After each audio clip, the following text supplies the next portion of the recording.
नमस्कार दोस्तों, मैं आपका दोस्त गौरव चौधरी अपने YouTube चैनल टेक्निकल अगम किसान पर आपका स्वागत करता हूं। आज हम आपको बताने वाले हैं कि केचुए की खाद कैसे तैयार की जाती है और सच में इससे हम कितनी इनकम ले सकते हैं और हम कैसे इसका रखरखाव कर सकते हैं। वर्मी कंपोस्ट क्या है और असलियत क्या है इसकी, आज हम सब कुछ आपको खोलकर बताएंगे, क्योंकि बहुत से लोग इस चीज़ को बताते ही नहीं हैं, वो समझाते नहीं हैं कि क्या असली चीज़ आज आपको मिलेगी और इसके लाभ कितने हो सकते हैं, ये सब हम आपको आज बताएंगे। हम आ गए हैं गवा में हमारे कुमार साहब हैं जिन्होंने ये कर रखा है और काफ़ी साल से ये कर रहे हैं। तो सर, आप अपना पहला परिचय दीजिए और उसके बाद बताइए कि कैसे कैसे किसान भाई इससे लाभ ले सकते हैं और कैसे कैसे आप इसे करते हैं, और सच में जैसे कि आज तक किसी ने कुछ बताया ही नहीं है, वो आप इसके बारे में बताइए सर। सभी किसान भाइयों को नमस्कार। गौरव साहब नमस्कार। मेरा नाम आशुतोष प्रताप सिंह है, ये मेरा गांव गवा है और 2018 से हम वर्मी कंपोस्टिंग में काम कर रहे हैं। वर्मी कंपोस्टिंग अब 2018 से कर रहे हैं तो लोग सोचते हैं मतलब कोई बहुत तूफान टाइप का बिजनेस है। जी, तो तूफान टाइप का बिजनेस है, लेकिन अभी तक इस लाइन में वर्मी कंपोस्टिंग में 95% वो लोग काम कर रहे हैं जो बिजनेसमैन हैं। जी। जब और इस वर्मी कंपोस्टिंग को लोगों ने अभी तक सिर्फ नर्सरी और शहरों की दुकानों तक सीमित कर रखा है। इसको जो किसानों के लिए सही में फ़ायदेमंद है, अभी तक लोगों ने इसको किसानों तक पहुंचाया ही नहीं, क्योंकि यही उसका सबसे बड़ा सोर्स है और यही सबसे बड़ा उसका फ़ायदा है। तो अब हम बात करेंगे भाई वर्मी कंपोस्टिंग है क्या। वर्मी कंपोस्टिंग सिंपल सी बात है, गोबर को केचुओं के द्वारा खिलाकर जो केचुए के वेस्ट निकलता है उसको हम लोग कहते हैं वर्मी कास्ट। उसी को करने का तरीके को कहते हैं वर्मी कंपोस्टिंग। जी। अब इसका फ़ायदा भाई क्यों करें, सिंपल, आज आप लोग कूड़ी की खाद कहते हैं, गोबर की खाद कहते हैं, कुछ भी कहते हैं, वो हमने गड्ढे में तैयार करी और खेतों में हमने डाल दिया। इसके क्या फ़ायदा भाई, आपने देखा सारा सेटअप लगा रखा है, लेकिन इसका फ़ायदा क्या है? फ़ायदा ये है, बड़ी सिंपल सी बात है, जहाँ 11 ट्रॉली कूड़ी की खाद या गोबर की खाद है उसकी जगह पर ये 1 ट्रॉली उतनी ही ताकतवर है और सफिशिएंट मात्रा में। जी समझ लीजिए, एक ट्रॉली और गोबर खाद की 11 ट्रॉली की बराबर ताकत है। आज के टाइम में जब पशु कम हो गए हैं, पहले किसान के पास भरपूर पशु हुआ करते थे, आज नहीं है, और वो अपनी ज़मीन में गोबर की खाद नहीं डाल पा रहा है। गोबर की खाद कुछ और नहीं है, ज़मीन का च्यवनप्राश है। अगर ज़मीन की ताकत नहीं बचेगी, ज़मीन बंजर होती जाएगी। जितने पुराने किसान हैं सबको पता है किसी टाइम पे 2 किलो बीघे की डाई या 3 किलो बीघे की डाई लगा करती थी, मतलब मोटा मोटा 6 बीघे में 1 से 1.5 कट्टा डाई पड़ा, 1 कट्टा डाई पड़ा करती थी, और आज 1 बीघे में 1 कट्टा है, मतलब 6 बीघे में 6 कट्टे डाई जा रही है। बहुत ज़्यादा, लेकिन प्रोडक्शन कुछ है नहीं। तो क्या हुआ, ज़मीन की ताकत हो गई खराब। तो ज़मीन की ताकत चली गई। ज़मीन की ताकत कहाँ से रिस्टोर करेंगे? ज़मीन की ताकत रिस्टोर करने का तरीका ये है, या तो आप गोबर की खाद डालें जो आपकी सड़ी हुई खाद है, जी, या वर्मी कंपोस्टिंग का इस्तेमाल करें, या तीसरा है कि फसल के अवशेष। तो ना आप अगर गन्ना करने वाले किसान से बात करें तो भैया पत्ती अगोला खिला देता है जानवर को, गन्ना देता है बेच और पत्ती देता है जला, तो फसल अवशेष बचा कहाँ? जी। ठीक है, और गन्ने पे गन्ना करते जाओगे तो खेत की ताकत खत्म। हाँ, तो क्योंकि वो रिसाइकिल नहीं है। और अब क्या बात है, हर किसी के घर में 1 से 2 जानवर ज़्यादा होते नहीं है, तो उतना गोबर इकट्ठा भी नहीं होना है। तो वर्मी कंपोस्टिंग का इस्तेमाल करें। अब मैं बताऊँ खेत की जान क्या है। खेत की जान है ऑर्गेनिक कार्बन। इसके बारे में कोई चर्चा नहीं करता, कोई कंपनी इसके बारे में बात नहीं करती। क्यों? क्योंकि ये दवाइयों से नहीं बढ़ सकता, ये दवाइयों से ठीक नहीं हो सकता। ये सिर्फ आपका एक टाइम के साथ ही ठीक हो सकता है। आजकल गौ आधारित प्राकृतिक खेती में लोगों ने ऑर्गेनिक कार्बन या ऑर्गेनिक जीवांश के बारे में, कार्बनिक जीवांश के बारे में बात करनी चालू करी है। वर्मी कंपोस्टिंग में 20 से लेकर 25% तक ऑर्गेनिक कार्बन होता है, जो कि ज़मीन की ताकत है, जिसके अंदर आपका ज़मीन में रहने वाला केचुआ भी जिंदा रहता है, आपके सारे जीवाणु भी जिंदा रहते हैं। तो इसके अंदर जो ऑर्गेनिक कार्बन है, सबसे बड़ी चीज़ ये, अगर उसके लिए आप वर्मी कंपोस्टिंग का इस्तेमाल करें। अब आते हैं वर्मी कंपोस्टिंग में समस्याएं क्या है। सर, पहले मैं एक सवाल पूछना चाहूँगा। पूछिए। जैसे वर्मी कंपोस्ट तो बहुत से लोग तैयार कर रहे हैं, हाँ, तो क्या सभी का एक जैसा तैयार होता है या इसमें कुछ अलग अलग विधियां होती हैं? तो आपका कैसे सबसे अलग है, वो चीज़ मैं थोड़ा सा जानना चाहूँगा। देखिए, वर्मी कंपोस्टिंग पे आखिरी PhD 2004 में हुई थी। उसके बाद से हिंदुस्तान में वर्मी कंपोस्टिंग के ऊपर कोई काम नहीं हुआ है इन टर्म्स ऑफ रिसर्च। ठीक है, हाँ, उसके ऊपर बिजनेस मॉडल पे काम हुआ, लोगों ने बना रहे हैं, 3-4 वेरिएंट से बनाते हैं। कहीं पे सीमेंट पिट भी होती है, पक्के शेड भी होते हैं, जिसकी जैसी हैसियत। सिंपल सी बात है, जिसकी जितनी जेब में पैसा वैसे काम कर सकता है। वर्मी कंपोस्टिंग आप हमारे यहाँ देख रहे हैं, इसको हम लोग कहते हैं लो कॉस्ट मॉडल। जी जी। ठीक है, ये सिंपल डोम मॉडल कहलाता है, लो कॉस्ट है। आप देख रहे हैं इसमें बहुत सारे बेड खाली हैं इस टाइम पे, उतार चल रहा है। इसमें अब नीचे आपको सिंपल पॉलीथीन दिखाई दे रही है। जी जी। सिंपल पॉलीथीन डालिए, ठीक है, और साथ में आप ये चारों तरफ ईंट लगा दीजिए। ईंट नहीं है, कुछ और रोड़े हैं वो लगा दीजिए, उससे ये एक बाउंड्री टाइप बन जाती है, देख रहे हैं। और इसके ऊपर एक डोम बना दीजिए, बगल में आपको दिख रहा है, ये गोबर का डाल के इसमें केचुए छोड़ के सिंपल। ये बड़ा लो कॉस्ट मॉडल है। मतलब इस मॉडल की कीमत ये है कि 1500 रुपये का जो आपका एक कट्टा आता है ना डाई का, उससे आप ये 2 बेड तैयार कर लें और ज़िंदगी भर खुद भी इस खाद का इस्तेमाल करें और अपने आने वाले पीढ़ियाँ भी करती रहेंगी। एक इन्वेस्टमेंट पे ये काम हो जाएगा आपका। तो बेड तैयार करने का तरीका क्या होता है? कुछ नहीं है, सिंपल आपके जो प्लेन सरफेस, जैसे आपका खेत का प्लेन सरफेस है, इस पे प्लेन सरफेस पे डाला, ठीक है। ये 4 फीट बाई 30 फीट का एक सेक्शन है। 4 फीट की जो आपकी विड्थ है इसलिए मेंटेन करते हैं कि आप दोनों साइड से बैठ के आराम से काम कर लो जी। लंबाई आप अपने हिसाब से कर सकते हो, 10 feet, 20 feet, 15 feet, 7 feet, 8 feet, जो भी आपको लंबाई रखनी है। 30 फीट रख लो, 50। हमारी जगह के हिसाब से 30 फीट सेट बैठ रही थी, क्योंकि इधर भी है और इधर भी है, बीच में हमारा रोड सिस्टम आ गया जी। ठीक है। इसके ऊपर आप गोबर डाल दीजिए 20 दिन पुराना। उसके गोबर कम से कम 20 दिन पुराना 20 दिन पुराना गोबर का मतलब हो गया कि एक तो उसके अंदर जो गर्मी है वो निकल गई, दूसरा उसके अंदर मिथेन निकल गई। ये 2 चीज सब्सटेंस होते हैं जी। ये इसको नुकसान पहुंचाते हैं केचुए को। मिथेन हुई तो केचुआ मर जाएगा, गर्मी हुई तो केचुआ मर जाएगा। अच्छा, इसका विशेष ध्यान रखना है। ये विशेष ध्यान रखने वाली चीज़ है। तो 20 दिन पुराना गोबर जो ठंडा हो चुका है, जिसके अंदर आप हाथ डाल के अपने मीटर से चेक करेंगे, जिसमें गर्मी 0 हो जी। क्योंकि होता क्या, आप लेबर से हाथ डलवाएंगे या खुद डालेंगे, वो नहीं थोड़ी सी है, हमारे लिए वो थोड़ी सी गर्मी होती है, केचुए के लिए जानलेवा होती है। जी जी। ठीक है। ठंडा करने का तरीका, जैसे आपका गोबर आता जा रहा है उसमें आप हर दूसरे तीसरे दिन पानी डालते रहिए, ठीक है। तो पानी डलता रहेगा, वो गोबर ठंडी होती रहेगी। गोबर ठंडा होने के बाद 20 दिन के अप्रॉक्सीमेटली इसमें कर दीजिए। उसके बाद इसमें आप केचुआ छोड़ दीजिए। केचुआ छोड़ने के बाद एक लेयर आपने जैसे डाल दी, उसको आप ढक दीजिए। अब ढकने के बहुत सारे तरीके हैं। अच्छा, पानी कितने समय पे इसमें चलना चाहिए? जैसे पानी चलाते हैं लोग। पानी चलाएंगे, पहले ढकने के बाद इसमें आप पानी देंगे। गर्मियों में आपको इसमें रोज पानी देना है, ह्यूमिडिटी मेंटेन करनी है, ठीक है ना। बारिश में 3-4 दिन बाद, जब तक उसमें गर्मी और नमी दोनों मेंटेन हो। ठंड में 1 हफ्ते से 10 दिन के बीच में, डिपेंड्स करता है। ये आपको अपने हिसाब से मैनेज करना है। गर्मियों में रोज इसलिए कह रहा हूँ, उसको ह्यूमिडिटी पानी दिखेगा भी इसके अंदर कि हाँ पानी है, लेकिन पानी हो जाता है गर्म, तो उसको टेम्परेचर ड्रॉप करने के लिए भी आपको पानी छिड़कना पड़ेगा जी। टेम्परेचर मेंटेन करना पड़ेगा आपको उसके। सिंपल सी बात ये है। ढकने के बाद ये आप जैसे मैंने बताया ढकने का कुछ लोग कहते हैं साहब बोरी से ढक लो, कुछ कहते हैं पराली इकट्ठी कर लो, ठीक है। हमारे पास गन्ने की खेती है, हमारे गन्ने की पताई है, जो आप लोग पताई आग लगती है, हमने उसको ढकने काम पे ले रखा है। तो आपके पास जो मौजूदा रिसोर्स है उसको आप इस्तेमाल कर सकते हैं जी। इसके अंदर। केचुआ हर ऑर्गेनिक चीज़, हर बायोडिग्रेडेबल चीज़ खा सकता है, ठीक है। उसकी बस यही होता है कब ज़्यादा खा रहा है, कोई जितनी जल्दी खाएगा, कोई चीज़ देर से खाएगा। और हर बायोडिग्रेडेबल चीज़ के अपनी न्यूट्रिशन वैल्यू है। तो गोबर की न्यूट्रिशन वैल्यू बहुत ज़्यादा है। इसमें अगर आपके जो सब्जी मार्केट है आपके आसपास का, ठीक है, या आपके घर में जो सब्जियों के छिलके आ रहे हैं, उसका भी अपने आप में एक न्यूट्रिशन वैल्यू होता है। तो सूखा गीला कर सकते हैं, बट गोबर की मात्रा 70 से 80% रहनी चाहिए। हम लोग यहाँ पे मोटा मोटा प्योरेस्ट फॉर्म ऑफ गोबर से ही बनाते हैं।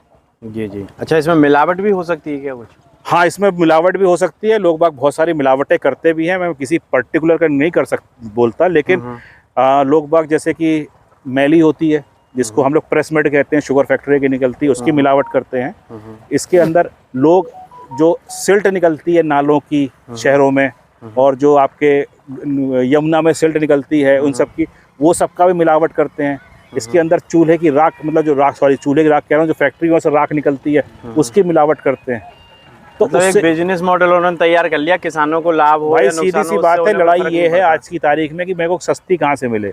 लोग क्वालिटी पे काम नहीं कर रहे हैं, लोग इस पे काम कर रहे हैं कि 3 रुपए कहाँ मिल जाए, 4 रुपए कहाँ मिल जाए। किसानों को ये समझने की, अगर भाई साहब क्वालिटी माल मिल रहा है ना, तो उसके बेनिफिट्स बहुत ज़्यादा हैं जी। उसमें आप 1-2 रुपए मत देखिए, क्वालिटी माल पे काम करिए। तो इसका मतलब ये है अगर किसान भाई आपके यहाँ आते हैं तो 100% उन्हें शुद्ध माल मिलेगा? मेरा 5 साल का ये है, जो भी मुझे फ़ोन करता है कि मुझे वर्मी कंपोस्ट सीखनी है या वर्मी कंपोस्ट चाहिए, मेरा उनसे सबसे पहला ये रहता है कि भाई मेरे यहाँ पे आ जाओ। जी जी। ठीक है, मेरे यहाँ पे आप जो अभी वर्मी कंपोस्टिंग देख रहे हो, इसके साथ साथ मेरी साथ में ही जुड़ी हुई 20 एकड़ की खेती है जी, जिसमें मैं इस्तेमाल करता हूँ। तो मैं किसान को, ठीक है, दोनों तीनों चीज़ें दिखाता हूँ कि भाई ये बन रही है, बनना देख ले, और जो इस्तेमाल होने के बाद रिजल्ट है वो देख ले जी। और किसान को रिजल्ट देखने के बाद किसी को कुछ बोलने की ज़रूरत पड़ती नहीं है ना, पड़ती नहीं है बिल्कुल भी। किसान अपने आप में बहुत समझदार है, वो खेत देख के समझ जाता है खेत कैसे है। ये कैसे आपने लगा रखे हैं? ये 5 बेड हैं जो आपके HDPE बेड्स कहलाते हैं जी। ठीक है, इसका पर्पस ये है इसको लगाने का, इससे हम लोग वर्मी वॉश तैयार करते हैं जी। इसका एक टॉनिक होता है, टॉनिक निकलता है। ये वर्मी वॉश आपका जो केमिकल में 19-19-19 का इस्तेमाल होता है जी, ये उस पे काम करता है। ये आप देख रहे हैं, ये 5 बेड से पाइप से जुड़ा हुआ है यहाँ पे जी, अंडरग्राउंड। ठीक है, इस पे जब पानी लगता है तो इसका तत्व, मतलब इसको आप कह लीजिए अर्क कह लीजिए, सत्व कह लीजिए, वो इसमें आके इकट्ठा होता रहता है इसी में। और फिर जब ये पूरा ड्रम भर जाएगा तो हम इसको एक बार रिपीट दोबारा कर देते हैं, तो मतलब इसमें 2-3 बार का फिल्ट्रेशन इसके अंदर आता है। जी। जो वर्मी वॉश है एक्चुअल में वो केचुए की आप पेशाब कह लीजिए, केचुए का पसीना कह लीजिए, या इस खाद की जो ताकत का हल्का सा है एक्सट्रैक्शन से, वो इसके अंदर आके इकट्ठे होते हैं। गोबर का तत्व इकट्ठा होता है, गाय भैंस के पेशाब का जो तत्व इसमें होता है वो इसमें इकट्ठा होता है, तो इट्स अ मिक्स्ड। और ये आपके उस पर आप स्प्रे करिए, इसको पानी के साथ बहाइए, ये आपके लिए बहुत अच्छा टॉनिक काम करता है। दूसरा, जैसे आपकी मूंग है, उड़द की फसल है, इन सब पे आपका येलो मोज़ेक करके आता है, पीला रतुआ रोग आता है जी जी। बहुत सारे पे जो तुम्हारे पेस्ट आते हैं, जो उड़ने वाले कीट होते हैं, मच्छर जिसे हम लोग कहते हैं जी जी। उन पे आप स्प्रे करेंगे तो उस पर बहुत इफेक्टिव है ये। मतलब ये पेस्ट कंट्रोल का भी काम करता है और आपके टॉनिक का भी काम करता है। तो इसे पानी में मिला के स्प्रे किया जाता है या इसको अगर पानी के साथ बहा रहे हैं तो हाँ, आप इसको 500 लीटर में 5 लीटर डाल दीजिए। अगर आप स्प्रे कर रहे हैं तो 10% का स्प्रे होता है इसके अंदर जी। हाँ, तो ये गोबर पहले इसमें डाला जाता है या इसका अलग है सिस्टम, इसका अलग है? नहीं, दोनों का सिस्टम एक ही है। पहले आप इसमें 20 दिन पुराना गोबर डालते हैं, फिर केचुआ छोड़ते हैं। अच्छा। उसके बाद अब आते हैं दूसरा मॉडल जी। ठीक है, ये हो गया वर्मी कंपोस्टिंग, एक हो गई। अब क्या, किसान अगर वर्मी कंपोस्टिंग कर रहा है और कैसे, हम किसान के लिए एक मॉडल क्रिएट कर रहे हैं कि एक ही ज़मीन से कि आप कितने तरीके से कमाई कर सकते हैं, क्योंकि आज ज़मीनें उतनी ही हैं या कम हो रही हैं। ठीक है, कमाई या कह लीजिए आपकी इन्फ्लेशन रेट बढ़ गया है, महंगाई ज़्यादा हो गई है, आपकी ज़रूरतें ज़्यादा बढ़ गई हैं, इसीलिए सघन खेती चालू हो गई है। सघन खेती कह लीजिए, कुछ भी कह लीजिए। तो इसमें अगर आप देख रहे हैं, ये अभी बांस लगा दिए गए, बांस की पिलरिंग कर दी गई है। ठीक है, अब इसमें ऊपर रस्सियाँ लग जाएंगी। और ये पास में आके आप देख रहे हैं, ये यहाँ पे तुरई बो दी गई है जी। हाँ, ठीक है। अच्छा, तुरई के बोने का समय यही है? तुरई के थोड़ा अर्ली भी बोई जाती है, बट मोटा मोटा तुरई का बोने का समय यही है। ठीक है, ठीक है, तुरई बो दी गई है। 15-20 दिन बाद ये तुरई ऊपर चढ़ जाएगी। तो ये एक तरह से शेड का भी काम करती है। और जैसे ये आप देख रहे हो, 2 बीघा ज़मीन है, मतलब 1 एकड़ का 30% भाग है जी। किसान, बहुत सारे किसान बाहर के भी देखेंगे, तो 1 एकड़ का 30% भाग है। ठीक है, 1/3 जी। इसमें आप देख रहे हैं मेरे 65 बेड लगे हुए हैं, जिसमें कि मैं वर्मी कंपोस्टिंग तैयार कर रहा हूँ। इसी में अगर आप देखेंगे अभी तुरई चढ़ जाएगी जी, ये बांस पे। ठीक है, ये तुरई आने वाले 6 महीने में ऑन एन एवरेज 10 से 12 हज़ार रुपये महीने की सेल देगी। मतलब 1 से सवा लाख रुपए मैं सिर्फ इस तुरई से निकाल लूँगा, जो कि मुझे ये। और इसको अगर बात करी जाए कि आप किस रेट बेचते हैं, तो इसमें वो लोग कंफ्यूज बिल्कुल ना रहें कि जैविक के रेट या उसके रेट की भाई आज वो 20 रुपये किलो या 50 रुपये किलो वाले रेट, जो नॉर्मल बाजार में रेट बिक रहा है मैं उसकी बात कर रहा हूँ, क्योंकि मेरी इसमें कॉस्टिंग ज़ीरो है जी। फ्रैंकली ज़ीरो कॉस्टिंग है। मतलब एक वो हो गया कि आम और गुठलियों के दाम 350 रुपये का बीज लगा है जी। ठीक, ये शेड किसी भी और एक बार आप बांस लगाते हैं, आपको मालूम है 3-4 साल बांस चलते हैं आराम से, ठीक है। बीच में आप देख रहे हो इसमें लोहे के पिलर्स भी लगा रखे हैं हमने। जी। ये थोड़ा मजबूत करने के लिए स्ट्रक्चर को लगा रखे हैं। ठीक है, इसमें चढ़ जाती है, हम खाते हैं, हमारे यहाँ जो लोग काम कर रहे हैं वो खाते हैं, हमारे आसपास मोहल्ले के लोग खाते हैं, और जो बचती है वो बिकती है। तो 6-8 महीने में लाख रुपए की तुरई इस 1/3 से दे जाती है। और वर्मी कंपोस्टिंग 1 साल में 7-8 लाख बेयर मिनिमम दे के जाती है, बेयर मिनिमम। ठीक है, मैं सिर्फ खाद की बात कर रहा हूँ जी। दूसरी बात, अगर आप, क्योंकि मैं खुद किसान हूँ, हम एक मतलब 20 एकड़ में खेती भी करते हैं। आज तक, जब तक हम 2018 से पहले जैविक केमिकल के साथ काम कर रहे थे, जी जी तब हमारी साल का खर्चा, चाहे वो खाद पकड़ लीजिए चाहे दवाई पकड़ लीजिए, 6-7 लाख रुपए मिनिमम हुआ करता था। आज उसमें हमारा 80% के करीब रिडक्शन हो चुका है। तो 4-5, और इसी खाद के चलते और इसी टॉनिक के चलते, तो 4-5 लाख की आप वो समझ लीजिए कि वो बचत, जी और 5-6 लाख की यहाँ से सेल, जी ठीक है, और तुरई की अलग सेल। तो अब आप समझ लीजिए कि इस 2 बीघा मतलब 33% ऑफ एकड़ से जी। कितनी कमाई है, किस बिजनेस में है या किस खेती में है, समझ लीजिए। कहने को सर गोबर का बिजनेस है, लेकिन ये अच्छा बिजनेस है। बिजनेस अच्छा अच्छा है जी कर, इसमें 2-3 चीज़ों का ध्यान आपको रखना ज़रूरी है। जी जी एक तो प्रॉपर ट्रेनिंग लेनी है, यूट्यूब देख के ट्रेनिंग नहीं चलती है, जी प्रॉपर ट्रेनिंग लेनी है, क्योंकि तभी आप पकड़ पाएंगे कि भाई गर्मी किसे कहती है जी। और केचुआ किसे कहते हैं। तो ठीक इसका है? मतलब ये जो 3-4 मौसम हमारे होते हैं, उन सब मौसम के आधार पे अलग अलग इसका हर मौसम पे ये अलग बिहेव करता है, जी हर मौसम में अलग बिहेव करता है। तो वो सीखना है आपको, जी कैसे करना है वो सीखना है आपको, जी ठीक है ना। और ये बिजनेस आपका समय मांगता है, ये जी। एक तरह से नौकरी है या एक तरह से बिजनेस है। मतलब सीधी सी बात है, सुबह 8 बजे दुकान खुलनी है और शाम के 8 बजे दुकान बंद होनी है, चाहे कर्फ्यू लगे, चाहे आग लगे, चाहे कोविड आए, ये होना है तो ये होना है। अच्छा सर, आपने इसकी शुरुआत कितने बेड से की थी? मैंने शुरुआत इसकी 10 बेड से करी थी, जी ठीक है। मेरे पास आज के टाइम में 65 बेड्स हैं और मैंने 65 ही मेंटेन कर रखे हैं, क्योंकि मेरा ये इकलौता काम नहीं है, जी जी ठीक है। क्योंकि हम 20 एकड़ में काम कर रहे हैं, हम काम कर रहे हैं इंटीग्रेटेड मॉडल पे, जिसको हम लोग कहते हैं self sustainable regular income model. मतलब जो अपने आप में ही काम करता रहे और आपको हर महीने, जैसे नौकरी में और बिजनेस में पैसा आता है ना, ऐसा ही आपको हर महीने इसमें पैसा मिले। तो इसलिए ये एक पार्ट है। अच्छा सर, इसमें केंचुए की कोई वैरायटी भी होती है या हाँ, सभी एक ही तरह नहीं, के होते बिल्कुल हैं? वैरायटी होती उनके है, रख रखाव का अलग बिल्कुल से? वैरायटी होती है। इसमें एसीनिया फेडिटा के नाम से वैरायटी आती है। जी हिंदुस्तान में मेजरली यही वैरायटी का काम कर रही है। जी अभी IVRI ने भी वैरायटी अपनी एक नई लॉन्च करी, उसको जयगोपाल कहते हैं, बट वो अभी उस लेवल पे, मास लेवल पे फैली नहीं है, ठीक है। अभी वो इनिशियल लेवल पे कुछ ही जगह पे अवेलेबल है। मोस्टली अक्रॉस इंडिया एसीना फेटिडा ही है। अच्छा सर, जैसे एक बेड हम बनाते हैं, आपका 4 बाई कितना फीट है ये? 4 बाई 30 फीट है। 4 बाई 30 फीट। तो इसमें कितना गोबर आ जाएगा और कितने केंचुए डालने पड़ेंगे? 1200 से 1500 किलो गोबर आता है। मतलब अगर आपकी एक 10 फीटा ट्रॉली है, 12 फीटा ट्रॉली है, तो एक ट्रॉली के गोबर में करीबन 3 बेड आपके बन जाएंगे, 3 से 4 बेड बन जाएंगे, ठीक है। क्योंकि बहुत लोग समझ नहीं पाएंगे कि भाई मेरी कितनी ट्रॉली में कितना माल आएगा। तो 10-12 फीटा ट्रॉली में 3 से 4 बेड का गोबर आ जाएगा इसके अंदर। अच्छा, गोबर कहाँ से अवेलेबल करते हैं आप सर? गोबर देखिए, हम तो, हमारे पास में जगह है जहाँ से हम डेयरी से लेते हैं, ठीक है। क्योंकि जितना इसमें गोबर की जरूरत है, हमारे पास खुद के अपने 22 जानवर हैं, लेकिन उन जानवरों से ही सफी पूर्ति नहीं पड़ती है, इसलिए हमको बाहर से लेना पड़ता है, ठीक है।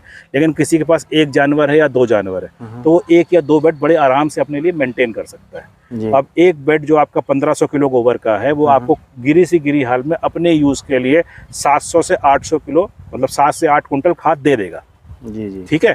7 से 8 कुंटल खाद का मतलब है, अगर 1 कुंटल बीघा, मतलब एकड़ में अगर आपने 6 कुंटल भी लगाते हैं, तो आपके 1 से 2, मतलब 2 से 3 एकड़ आप एक बेड से मेंटेन कर सकते हो पूरे साल के लिए। क्योंकि हम रिकमेंड करते हैं, जो साल वाली फसल जैसे गन्ना है, उसमें हम 1 कुंटल बीघा, मतलब 1 कुंटल वर्मी कंपोस्ट प्रति बीघा, मतलब 6 कुंटल प्रति एकड़ का रिकमेंडेशन देते हैं। अब इसी को आप लगा लीजिए। अच्छा, दूसरी बात, बोलेंगे भाई एक बेड से तो 800 ही आई जी, लेकिन ये बेड साल में 4 बार घूमता है जी, एटलीस्ट 4 बार आपको प्रोडक्शन देगा, क्योंकि 2 से 2.5 महीने में केचुआ इस पूरे खा के खत्म कर देंगे, आपको पूरी खाद दे देंगे। तो एक बेड आपको करीबन 30 कुंटल के आसपास, 25-30 से 35 कुंटल के आसपास में आपको खाद दे देगा।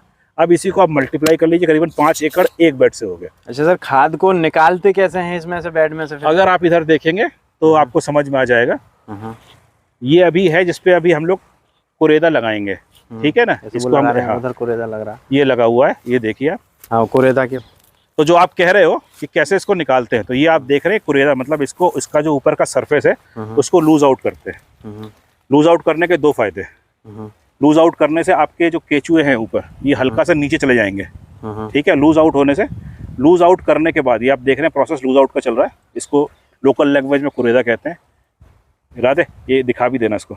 ये 3 फाले का इक्विपमेंट होता है, इसकी नोक नहीं होती है।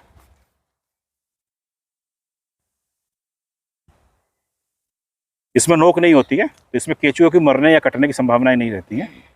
इसको हल्का सा आपकी उसकी ऊपर की सरफेस इसको लूज कर लेते हैं। इसको लूज करने के बाद 10 मिनट के लिए छोड़ देते हैं। 10 मिनट बाद फिर जैसे अगर आप पीछे देख रहे हैं, इससे एक फायदा और भी होता होगा ना, जैसे कि नीचे जो पॉलिथीन बिछी हुई है उसमें भी कोई प्रॉब्लम नहीं आएगी। हाँ, वो नहीं आएगी प्रॉब्लम, उसमें कोई दिक्कत नहीं है। उसके बाद 10 मिनट बाद इसको ऐसे ढेर बना लेते हैं जी। ठीक है, ढेर बना के छोड़ देते हैं। तो इसके अंदर जितना भी वॉर्म्स है वो अपने आप नीचे सेटल हो जाता है। ठीक है, जब वॉर्म्स नीचे चला गया तो इसके ऊपर से आपने फिर इसको कसले से या उससे तराश से भर के इसको आप जहाँ पे आपको इसको फिल्ट्रेशन करना है, इसको छानना है, वहाँ पे इसको स्टोर कर दीजिए जी। ये इसका सिंपल सा प्रोसेस है। अच्छा, केंचुए अपनी क्वांटिटी भी बढ़ाते रहते हैं क्या? केंचुए हर 2-3 महीने में रिप्रोड्यूस करते हैं। हमारे नॉर्थ इंडिया में अगर देखेंगे, जब भी टेम्परेचर 10 से नीचे ड्रॉप होगा या 35-40 से ऊपर जाएगा तो ये अपने सेफ जोन में चले जाते हैं जी। ठीक है, उस टाइम पे इनका रिप्रोडक्शन भी रुक जाता है ठीक है, और इनकी वर्केबिलिटी भी रुक जाती है। इसीलिए हम ऊपर हल्का सा शेड ले रहे हैं या पानी के हम जो काम कर रहे हैं जी जी। तो अगर जितना मेरा 5 साल में कहता है, केंचुए की जो प्रोबेबिलिटीज़ है, एक आपका फरवरी से लेके अप्रैल तक में अच्छी खासी रिप्रोडक्शन चलेगा, अंडे होंगे, फिर गर्मियों के पीरियड में रुक जाएंगे, फिर उधर अगस्त के बाद से चालू हो जाते हैं लेकिन नवंबर तक जी। तो मोटा मोटा इस पीरियड में इनका, क्योंकि केंचुए अंडों के थ्रू बढ़ते हैं, तो ये पीरियड है जब इनके अंडे हो रहे होते हैं। वैसे लोग कहते हैं साल भर चलते रहेंगे, लेकिन वो उनको इन्वायरमेंट नॉर्थ में नहीं मिलता है जी जी। क्योंकि नॉर्थ में एक्सट्रीम ठंड भी होती है और एक्सट्रीम गर्मी भी होती है, दोनों फैक्टर। अच्छा सर, इसकी कॉस्टिंग की अगर हम बात करें तो लगभग कितनी इसकी कॉस्ट आती होगी कॉस्ट तैयार करने में? कॉस्ट निर्भर करती है आपके गोबर की कीमत पर जी। ठीक है ना।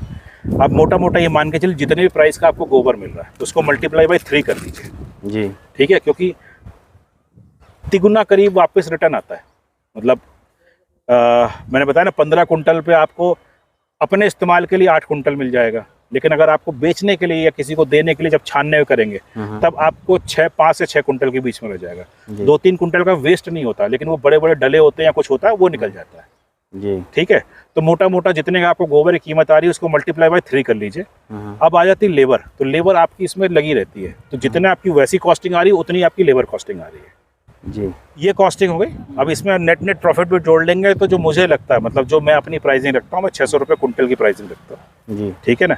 600 रुपये कुंटल की प्राइसिंग में इसके अंदर हम बहुत सारे एडिटिव्स भी डालते हैं, मतलब सीधी सी बात है, इसकी ताकत बढ़ाते हैं। जैसे कि ट्राइकोडर्मा हो जाता है ठीक है ना, नीम का एक्सट्रैक्ट हो जाता है, मस्टर्ड का एक्सट्रैक्ट हो जाता है, जिसको सरसों की खल का भी एक्सट्रैक्ट कहते हैं आप। इसके अंदर एक हमारे पास है बायो एंजाइम, हम उसको मिक्स करते हैं इसके अंदर, और इसके अंदर आपका सहजन मुनगा होता है उसका एक्सट्रैक्ट डालते हैं, इसके अंदर कुछ जिप्सम्स का एक्सट्रैक्ट डालते हैं। तो इस तरह करके 8-10 चीज़ें मिला के कुछ बैक्टीरियाज डालते हैं, चाहे वो नाइट्रोजन के बैक्टीरियाज हैं, फॉस्फोरस के बैक्टीरियाज हैं और आपके पोटास के बैक्टीरियाज हैं। इस तरह करके इसको हम एक्सट्रैक्ट करते हैं, उसके बाद इसको हम 600 रुपये कुंटल पे सप्लाई। इस तरह का माइक्रो न्यूट्रॉन तैयार कर रहे हैं। हाँ, कुछ भी कह लीजिए। सीधी सी बात साहब ये है कि आज का किसान जो है वो ये देखता है, यार मैंने यूरिया डाली या DAP डाली, उसका रिजल्ट उसको अगर जल्दी दिख गया, इसका रिजल्ट आता है स्लो, क्योंकि स्लो रिलीजिंग आइटम है। तो इसकी भी ताकत बढ़ाने की हमें ज़रूरत है, क्योंकि आज क्या है ना, आपका कंपैरिजन केमिकल से जी, तो आपको परफॉर्मेंस में उस लेवल पे आना पड़ेगा ठीक है। तो उस लेवल के लिए आपको इसकी ताकत बढ़ानी पड़ेगी। लोग उस पर काम नहीं करते हैं, लोग ताकत बढ़ाने पे काम नहीं करते। तो लोग चाहते हैं बस आए, उसको 2 रुपये 4 रुपये 6 रुपये जो भी कहना है कैसे भी टूटे और ले जाए। ये नहीं समझते कि जो लेके जा रहा है बेचारा किसान, उसके फ़ायदा है कि नहीं है, उसको बेनिफिट मिल रहा है कि नहीं मिल रहा है। उसको बेनिफिट मिलेगा, वो दोबारा पलट के आएगा। मेरे पास पिछले 5 साल में इतने कस्टमर्स हैं जो रिपीट है। हम रिपीट कस्टमर पे ही काम कर पा रहे हैं, हम नए को एंटरटेन नहीं कर रहे हैं जी, तो हम रिपीट पे ही ज़्यादा काम कर रहे हैं। तो रिपीट कस्टमर्स हमारे पास आते रहते हैं। तो वही है, जब तक इसकी क्वालिटी पे आप काम नहीं करोगे आपके पास रिपीट नहीं आएंगे। सर बहुत बहुत धन्यवाद आपका, आपने बहुत अच्छी जानकारी किसान भाइयों को दी है। और किसान भाइयों देखिए, आप सर से ट्रेनिंग भी ले सकते हैं, आकर यहाँ से सीख भी सकते हैं कैसे हमें बनाना है। और यदि शुद्ध प्योर शुद्ध हमें चाहिए वर्मी कंपोस्ट, तो सर आप अपना फ़ोन नंबर एक बार बोल दीजिए, कैसे लोग आपसे संपर्क करेंगे आकर? मोबाइल नंबर है 9971 506594। सर एक बार और रिपीट कर दीजिए। 99 71 50 65 94। इस नंबर पे आप मुझसे संपर्क कर सकते हैं। मैं संभल, मुरादाबाद, अलीगढ़, मेरठ, हापुड़, जो भी मेरे आसपास के 50, 60, 70, 80 किलोमीटर के लोग हैं, मुझे हर अल्टरनेटिव, मतलब महीने में 2 बार, हर अल्टरनेटिव इतवार को हम सुबह 9 बजे से लेके 12 बजे तक इसके बारे में जानकारी देते हैं। आप हमारे फार्म पे आ सकते हैं, कोशिश करिए 9 साढ़े 9 तक मेरे पास पहुंच जाएं आप, ठीक है। तो 3-4 घंटे में हम आपको अपने फार्म की वर्मी कंपोस्टिंग, नींबू का बाग और भी जो बाकी चीज़ें हैं, गन्ने के मॉडल या और भी जो चीज़ें हैं, उसके बारे में हम आपको पूरी जानकारी और पूरी चीज़ सिखाते हैं। वो भी फ्री ऑफ कॉस्ट या चार्ज? मोटा कोई नहीं, कोई चार्जेस नहीं। आप किसी को एडवांस में सीखना है, कुछ करना है, तो उसके लिए मोस्ट वेलकम है। लोग आएँ, सीखें, बढ़ें। हमारी ज़रूरत है किसान आए, और जो आपके बीएससी एग्री वाले बच्चे हैं या जो किसानों के बच्चे हैं जो आज शायद 20-30 हज़ार की नौकरी बाहर करते हैं, 2-4 करोड़ की ज़मीन घर में पड़ी हुई है, वो आएँ, सीखें और करें। जी धन्यवाद सर। नमस्कार जी। किसान भाइयों, आपने देखा कि कितनी अच्छे से हमें जानकारी दी है सर ने, और इस जानकारी का हम लाभ ले सकते हैं अगर चाहें तो, और सर से संपर्क कर सकते हैं। बाकी आप सभी का धन्यवाद। अगर जानकारी अच्छी लगे तो मेरे चैनल को लाइक करें, शेयर करें और घंटे का बटन ज़रूर दबा दें, सब्सक्राइब भी कर दें। धन्यवाद।